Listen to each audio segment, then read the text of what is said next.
Gold's price is flirting with all-time highs yet again. But how long will this last? Well, we'll discuss this and a whole lot more in this video as we explore.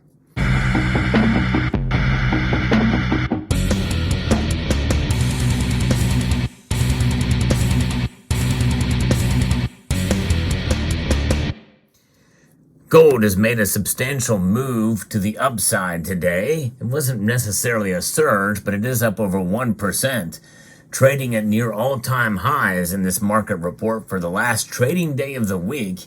Here, gold is shining at $2,220.60 an ounce right now. That's up 1.16% today. In comparison, gold is also up, but right around the same level as silver in terms of a percentage move. It is up 1%, up a full quarter today, getting close to $25 an ounce at $24.92.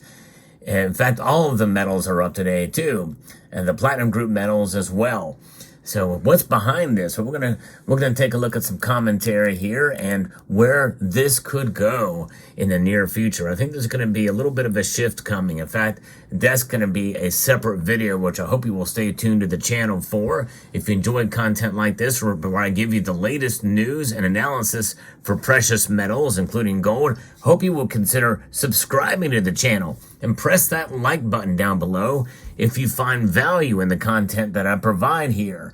Gold prices are sharply up and near the daily highs and the closing on the recent record highs. And we see that silver is up modestly higher too. It's pretty amazing. Now, the June contract was last up $27.10 at $2,239.90. And silver's last contract is just barely above kind of where it is now, to $24.95. A very busy trading day. It's U.S. data release scheduled for Thursday. None of the data contained big surprises, and the market showed no major reactions. U.S. markets are closed on Friday for the Good Friday holiday, but personal income and outlays, including PCE inflation data, will be released that day regardless. So it'll be very interesting to see what that pulls out, and maybe they're anticipating some bad news, which is why the metals complex is up today. So if it's not as bad of news as they say, then we could see a dramatic pullback on Sunday night. Now, every Sunday night, I do a market watch here, and it's exclusive to this channel. I'm the only one that does it. We watch the markets as they open up in Asia, so I hope you will join me. And sometimes it can be pretty exciting to see what the markets do. And we're going to have 3 days, essentially, with no trading that's going to go on. So will it be pent up, demand for silver and gold prices, and they could rise up dramatically or fall dramatically? Well, with another day with no trading, it very well could happen. So join me at 6 p.m. Eastern time on Sunday night to see what happens. Sunday night, by the way, is Easter. So it'll be very interesting to see what happens on that night for sure. Now, today, though, being the last trading day of the week, of the month as well, and of the quarter, which makes it an important trading day from a technical chart perspective. Gold today is set to close a very bullish week, monthly and quarterly high close today, as well as a record high close in futures markets. And according to Jim Wyckoff over here at Kitco, stock indexes are mixed, we've seen, and Federal Reserve Governor Christopher Waller said on Wednesday, recent stronger than expected U.S. inflation data is disappointing, and said that he wants to see at least a couple of months of better inflation data before cuts occur. That's a couple of months, and so that means that it's going to probably be July or June, more likely July before they cut rates, which is what I've been predicting all along. That's if they get good numbers. He says, in my view, it's appropriate to reduce the overall number of rate cuts or push them further into the future in response to recent data. So if that's the case, reducing the number and keeping the rates where they're at that's going to put pressure on gold, which means we could see gold's price fall and from where it is now. So we may be enjoying these highs for now, but it may be short-lived. In fact, some people feel that the gold market is overvalued. and I'm kind of been pausing a little bit in buying too much gold right now, or buying gold right now. Just kind of hanging on to what I've got, see what happens. But it is interesting to see this occur. Next week will be quite telling, I think, to see if I'm right and he's right, and some of the other analysts are right, and where people are, where the money managers and hedge fund people are going to put their money in the ETF space and ETP. We'll see what happens there. Now, one other thing too is we also have silver to take into consideration. I'm going to be talking about silver very soon in a video coming tomorrow, so I hope you will join me for that. But what's going on here? The markets indeed are reacting, and we're enjoying another all-time high for gold's price. And the thing is, it's tough not to buy, because you never know what it could go up even higher. Some people are saying we could see 3,000 before the end of the year.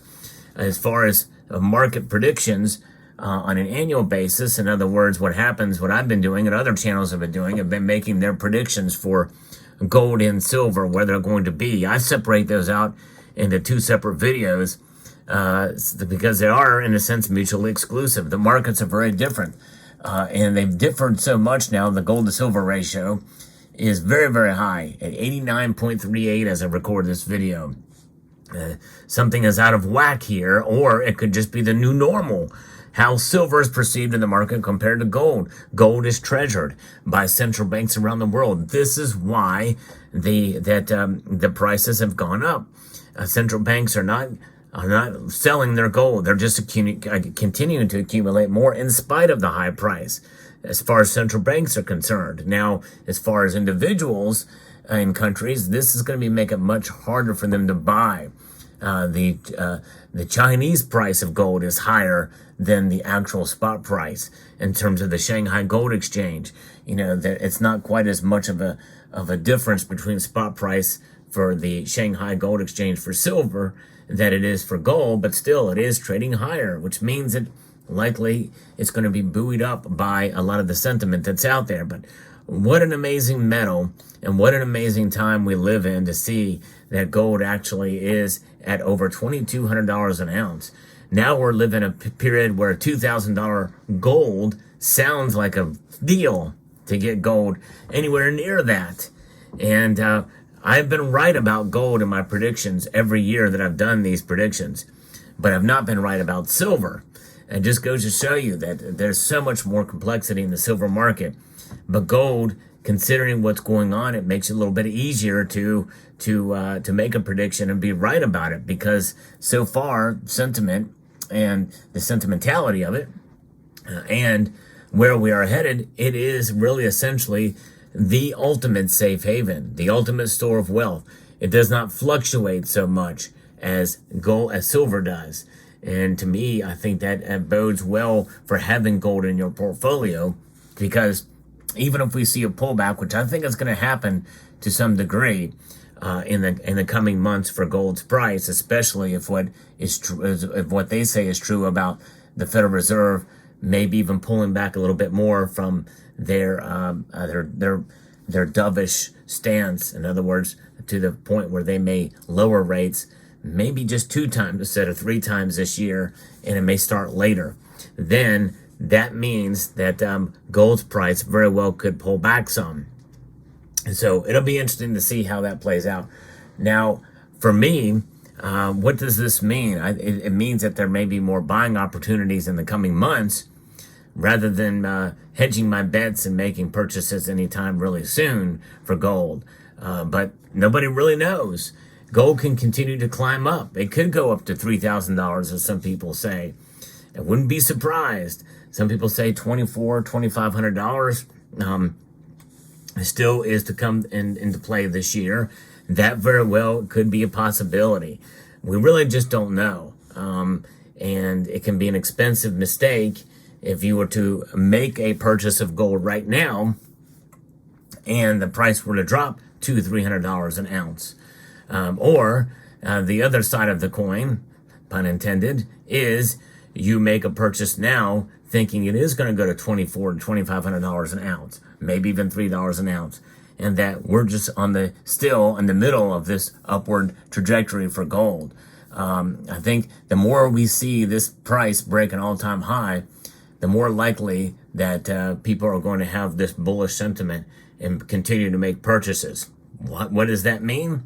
People buy high and sell low.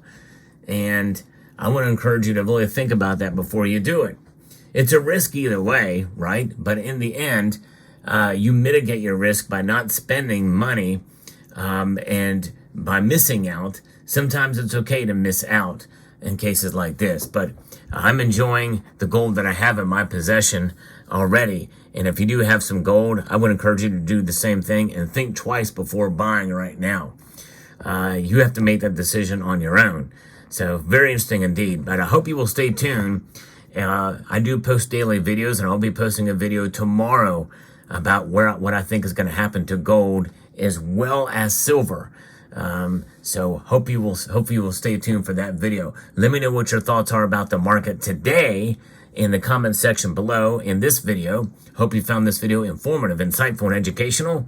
Would like to extend a multitude of gratitude to each and every one of you for taking the time to watch, and to encourage you to please rate, share, comment, and subscribe.